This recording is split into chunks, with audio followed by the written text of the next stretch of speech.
ഈ ChatGPT ഞാൻ സ്കൂളിൽ പഠിക്കുന്ന സമയത്ത് ഉണ്ടായിരുന്നെങ്കിൽ ഞാൻ ഫസ്റ്റ് റാങ്ക് എടുത്താൽ സ്കൂളിൽ. അപ്പം അങ്ങനെ ഞാൻ പാലിച്ച് നോക്കി എൻ്റെ ലൈഫ് മൊത്തത്തിൽ മാറി കാണുമായിരിക്കും ഈ സമയത്ത്. നീ ടൈം ട്രാവൽ ചെയ്ത് പോകാൻ പറ്റൂല, ഉള്ള ലൈഫ് കൊണ്ട് ജീവിക്കേണ്ട തന്നെ.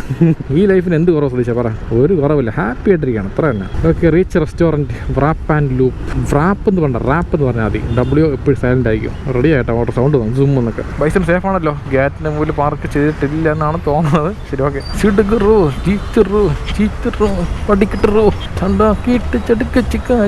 റെഡിയായേ? സ്പൈസി ചിക്കൻ മെക്സിക്കൻ ഷവർമ. ഓക്കെ, വണ്ടി ലുക്ക് അല്ലേ എൻ്റെ അമ്മ, ഒരു രക്ഷയില്ല പൈസ. നീ എവിടെ നിന്ന് നോക്കിയാൽ ലുക്കായിരിക്കണം. ഇവിടെ തന്നെ വെയിറ്റ് വണ്ടി ഒതുക്ക്, ലെഫ്റ്റ് അവിടെ തന്നെ. ഓക്കെ ഇതാ. ഓക്കെ, ശരി. ഓക്കെ, അടുത്ത ഓർഡർ അടിച്ചുകൊണ്ട് KFCയിലാണ്. പന്ന ലൊക്കേഷനാണ് സത്യം പറയാലോ. KFC restaurant. കാത്തു നിന്നാലും ഫുഡ് കിട്ടില്ല. ട്രിവാൻഡ്രത്ത് ബാക്കിയുള്ള ബ്രാഞ്ചൊക്കെ വിഷയമൊന്നുമില്ല, നമുക്ക് അകത്ത് കയറി ഫുഡ് എടുക്കാം. ഇവിടെ മാത്രമാണ് ഇവിടെ വെച്ചിട്ടുള്ള കൗണ്ടർ. ഇവിടെ കണ്ട ഔട്ട്ഡോർ AC വെച്ചിരിക്കുകയാണ് 2 സൈഡിലായിട്ട്. കണ്ട റെഡി കൊടുത്തിട്ടുണ്ട്, പക്ഷേ റെഡിയായി കാണൂല. ചോദിച്ചു നോക്കാം. നല്ല ചൂട് കാറ്റുണ്ട്, 2 AC ഔട്ട്ഡോർ ചെയ്യുന്നത്. കണ്ട ഇവിടെ വന്ന് പിന്നെ നടുക്കയറി നമ്മൾ നിൽക്കണം. അപ്പോൾ മഴ സമയമായതുകൊണ്ട് നമുക്ക് ഇത്തിരി തണുപ്പുണ്ട്. ഇല്ലെന്നുണ്ടെങ്കിൽ ചൂടിൻ്റെ കൂടെ ഈ ചൂടും കൂടെ നമ്മൾ അനുഭവിക്കണം. ഇത് റെഡി വന്ന് ടേബിളിൽ സാധനം ഇല്ല, അപ്പോൾ റെഡി ആയിട്ടില്ല. ഇത് തന്നെ എന്നാ എൻ്റെ അമ്മ കെട്ടിയിട്ടാ ഭാഗ്യം. ചില സമയത്തൊക്കെ 1/2 മണിക്കൂർ നോക്കി അറിയാമോ,